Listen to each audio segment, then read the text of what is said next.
devastating aftermath of the Fairmont Crest tornado has left us all completely breathless, but nothing compares to the absolute psychological torment currently breaking Ted Richardson into a million pieces.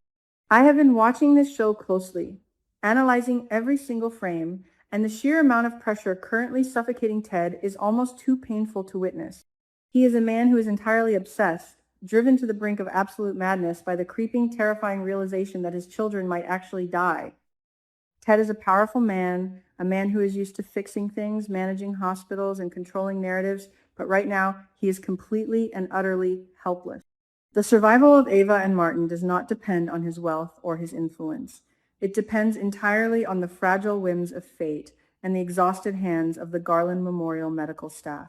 Let us start by looking at the heartbreaking situation with Eva. She is Ted's biological daughter, a fact that comes with a massive amount of historical baggage. Even though he never married the notoriously chaotic Leslie Thomas, Ted has never once denied that Eva is his own flesh and blood. He has spent so much time recently trying to make up for his past shortcomings, desperately attempting to fill the gaps he left in her life during those earlier years. Now, looking at Eva lying in that hospital bed, her life hanging by the absolute thinnest of threads, it is completely destroying him. The image of her fragile, broken body, after being found unconscious and bleeding in that dark stairwell, is permanently burned into Ted's mind. He feels a profound, crushing paternal guilt because he wasn't there to protect her when the lights went out and the chaos ensued. But that is not all. The mystery of what truly happened in that stairwell is adding a sickening layer of anxiety to Ted's already overloaded mind. We all know that Catherine "Cat" Richardson was found sobbing over Eva's body, her hands covered in Eva's blood, frantically claiming that it was just an accident. My theory is that this was no simple accident. Cat has always been fiercely protective, sometimes to a fault, and her intense rage towards Isaiah later on makes me think she is projecting massive amounts of guilt. Did Cat and Eva have a physical altercation in the dark? Did Cat push her half-sister down those stairs in a moment of blind panic or deep-seated resentment? Ted has to be wondering the exact same thing. If one of his daughters is responsible for the critical condition of the other, how does a father even begin to process that level of familial destruction? Then, as if the universe decided that Ted had not suffered enough, we have the horrifying sudden collapse of Martin Richardson. This is the plot twist that completely shattered my heart. Martin had survived the initial brunt of the tornado. He was standing there, acting like the brave, stoic leader he is, selflessly announcing that he wanted to donate the fundraiser money to the tornado relief efforts. And then, in a split second, he groaned and collapsed. The insidious, silent nature of severe head trauma is absolutely terrifying. The psychological whiplash of believing your son is safe, only to watch him hit the floor moments later, is enough to break any parent's sanity. This sudden collapse has completely decimated Nicole Dupree and Bradley Smitty Smith. Nicole is usually the unshakable rock of Garland Memorial, the woman who manages crises with a cool head and a steady hand. But right now, she can barely stand on her own 2 feet. The sight of her son, who had just regained consciousness only to fall into a potentially fatal coma, has stripped away all her professional armor. Smitty, Martin's devoted partner, is equally shattered. They both instantly recognize the sheer severity of Martin's condition. They know that a secondary collapse after a head injury often indicates massive internal bleeding or swelling of the brain. The dread radiating from Nicole and Smitty is palpable, and Ted is forced to absorb all of their radiating agony while trying to manage his own. So this makes me wonder, how on earth is Ted supposed to navigate the impossible emotional minefield of dealing with the 2 mothers of his critically injured children?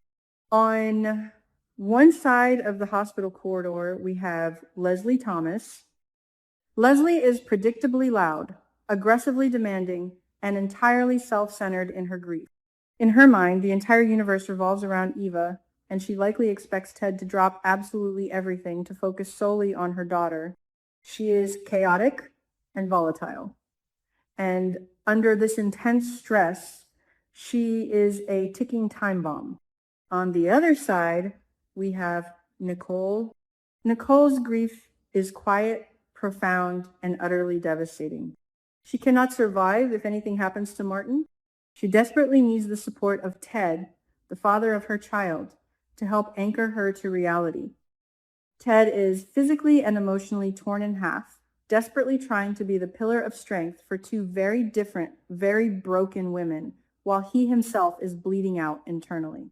The sheer weight of these conflicting responsibilities is actively destroying Ted's subconscious. The pressure has mounted to such an unbearable degree that Ted is now suffering from the most horrific, agonizing nightmares imaginable. He dreams that he is drowning in an ocean of sorrow and guilt, completely unable to reach out and save his children. In these night terrors, he watches helplessly as both Eva and Martin slip away into the darkness, completely unable to pull them back to the light. He is haunted by the absolute worst-case scenarios, dreaming that neither of them will be able to overcome their catastrophic injuries. The psychological torture of seeing your children die every time you close your eyes is a burden no human being should ever have to bear.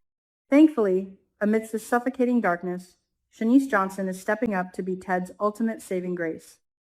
Chenise is the only person who can truly understand the fragile, unpredictable nature of life right now, having just violently lost her dear friend Derek Baldwin to the plasma ring tragedy. She knows exactly what it looks like when a hero falls, and she recognizes the desperate, helpless look in Ted's eyes. Chenise is there to comfort him, to hold him together when his nightmares threaten to completely unravel his mind. She offers him a quiet, judgment-free sanctuary away from the screaming demands of Leslie and the silent, heavy weeping of Nicole. Without Chenise's grounding presence, I genuinely believe Ted would suffer a complete psychological break. This brings me to the ultimate terrifying question regarding the fates of Eva and Martin. What is actually going to happen to them? The upcoming spoilers explicitly state that emergency surgery is required to save a life. Notice the singular use of the word life. Does this mean that only one of them gets the operating room in time? The hospital is currently a chaotic war zone, overflowing with victims from the tornado. Resources are stretched dangerously thin. If Ted is forced to make a medical proxy decision, or if the doctors have to triage his children and decide who gets the life-saving surgery first, it will be the most traumatic moment in the history of Beyond the Gates. Let us explore the various possibilities for their fates. Scenario A. They both somehow miraculously survive. Even if they do, their lives will be forever altered.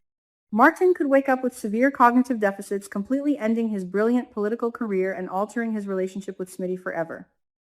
Eva could suffer permanent physical damage, requiring months or years of grueling rehabilitation, which would only amplify Leslie's bitter, toxic rage.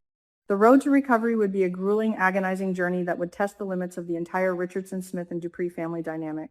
But then we have Scenario B, the darkest and most tragic timeline. What if one of them actually dies? If Eva succumbs to her injuries, Leslie will scorch the earth. She will demand a full investigation into Kat's involvement, potentially tearing the Richardson family apart in a vicious public legal battle. If Martin dies, the fallout will be apocalyptic. Nicole would lose her entire world, and the grief might drive a permanent, unbridgeable wedge between her and Ted. The community would lose a shining political star, and Smitty would be left as a grieving widower before they even truly got to build their lives together. My theory is that the writers are going to push this to the absolute limit.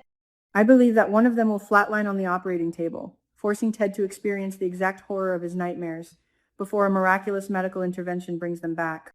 However, I desperately, desperately hope that both Eva and Martin ultimately survive. The thought of Ted standing in a graveyard, dressed in a black suit, attending the funeral of his own flesh and blood is just entirely too cruel. It would be a devastating loss, not just for the residents of Fairmont Crest, but for us as deeply invested viewers.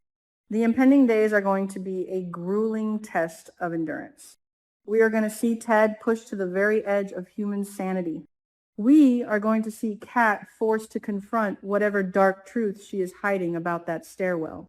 We are going to see Nicole and Leslie clash in the most emotionally raw ways imaginable. But through it all, the central tragedy remains focused on a father who realizes that despite all his money, power, and influence, he is entirely at the mercy of the universe when it comes to the lives of his beloved children. Let us all cross our fingers and hope that Ted's horrific nightmares do not become his waking reality.